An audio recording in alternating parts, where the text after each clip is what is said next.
Wanting to ask you, actually, from the last show is, how did you end up playing for Korea? How did you end up coming here? Well, it's kind of a long story, but me and my brother, we were playing in Europe when my brother decided to come back and play in America. And I was in Europe too, and it was great. We were living in this small, tiny little country, Luxembourg. And it was cool. I live like, half hour from my brother. We'd hang out, cook food together, play games, practice, whatever. And it was fun. And then my brother decided he wanted to come back and try America again. So he came back and he played in a league underneath the NBA called the ABA. And then he became an all-star. And then he went to the all-star game and he got scouted. He played for the Harlem Globetrotters. And at that time, Eric was kind of like a hot issue in America, And once the word got out he was Korean, there was all these offers, go to Korea, go to Korea. But at the same time, people were like, go to the NBA, go to the NBA. The LA Lakers were calling him, the Sacramento Kings were calling him. So he's like, Korea, NBA. It's everyone's dream to try the NBA. So Eric went to the NBA camps. And then he basically sent the agents my way. And at the time, I was working in a bank. And so, I said, why not? So I quit my job, came to Korea, and they were really... I had a tryout in Hawaii, and they were really excited about that. And then took me to Korea, and that's how it all started. What was the tryout like? Well, Yonsei University, they play in a tournament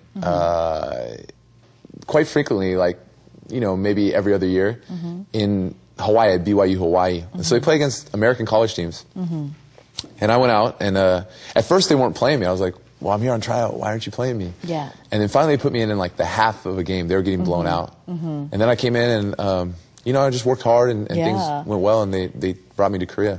Wow. Okay, here's a very personal question, and many probably fans want to know, people want to know, what's your idea type of a girlfriend or a wife to be maybe in the future? What is your ideal type? Wow, that's a tough one.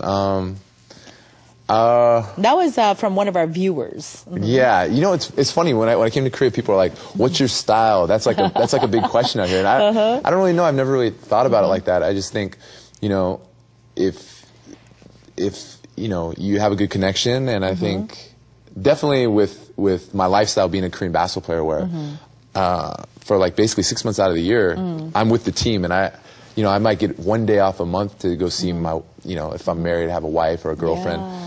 So definitely you'd have to be very understanding of that situation. Basically something, definitely have to have a connection, and then be understanding of the situation for Korean basketball players. What's the first thing? Okay, because guys are more physical, women tend to be more emotional. So what's the first kind of feature that you actually are startled by when you see a female that's beautiful? I definitely would say probably smile. Oh, really? A girl with a nice smile. Just smiling is like contagious. So when a girl has a nice smile and she has a lot of energy like that, makes you want to smile, and it makes you have puts you in a good kibun, like a very good, a good mood. Would you look for any qualities that's within your mom's qualities at all, or no? Well, definitely. My mom's very, very ambitious individual. She has, she's very driven, and I think that's good. Definitely, I've inherited that part from my mom. But maybe more than that, definitely somebody with a good sense of humor. I see. Yeah, my mom's kind of stoic. Maybe somebody more, a little more lighthearted.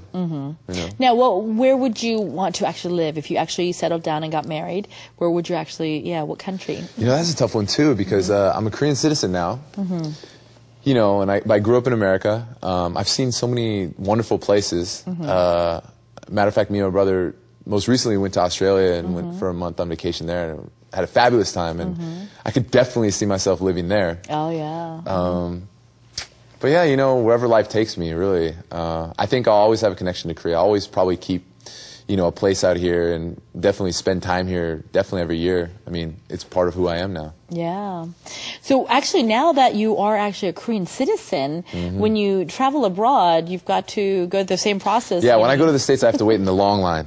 Yeah, not so much fun. And they always question me and look at me funny. They're like, wow, your English is really good. And I'm like, thank you. I studied really hard. You should say you learned it on Star English. Yeah, I should say that. Wow.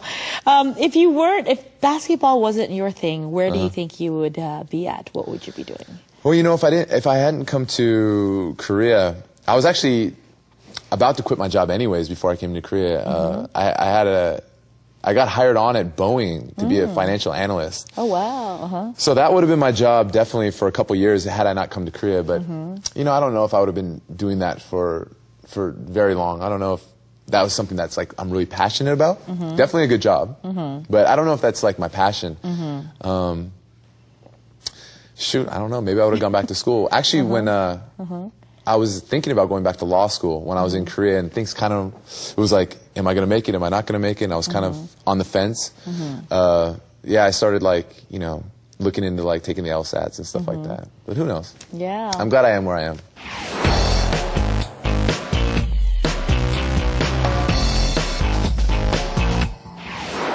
When you first said or told your parents, or actually your brother first said, I want to actually get into basketball, were they upset? Were they happy? Were they? My mom, she was happy that we're getting decent grades, and she's like, okay, play basketball. But she didn't really start getting on the bandwagon until the scholarship offers started coming in. Oh. Because, college is expensive in the States. Right. And, my dad was a police officer. We're not big money, So, so like, when my mom started saying, wow, he's going to get college paid for? And, when the scouts started coming for my brother, my mom was like, okay. And she's like, you can go out there and work harder, because we already had the grades. And then, for me, especially, for Korean parents, when, a lot of Ivy League schools, because I wasn't as great of an athlete as my brother, but my GPA and my test scores were pretty decent for an athlete, And so when when Columbia and Yale came to our house to talk to me, my mom was like just beaming with pride. I remember we're sitting down with the Yale head coach, and we're at the restaurant, and mom's just like shoveling food down his. He's like, here, have some more, have some more, have some more. So I think, and now we're back in Korea, and. Basketball has definitely, been something that's been good for us, and I think my mom definitely she's proud and happy that we decided to play basketball. I'm sure. What did she say to her friends? I wonder. Oh, just everything from step one. My mom. Yeah, exactly. So like, as soon as she starts talking, we just try to dip out the back entrance. Otherwise, she'll tell everything, and she makes the stories just a little bit. Bigger than they actually were. Oh, he had 60 points. And like, no, Mom, I had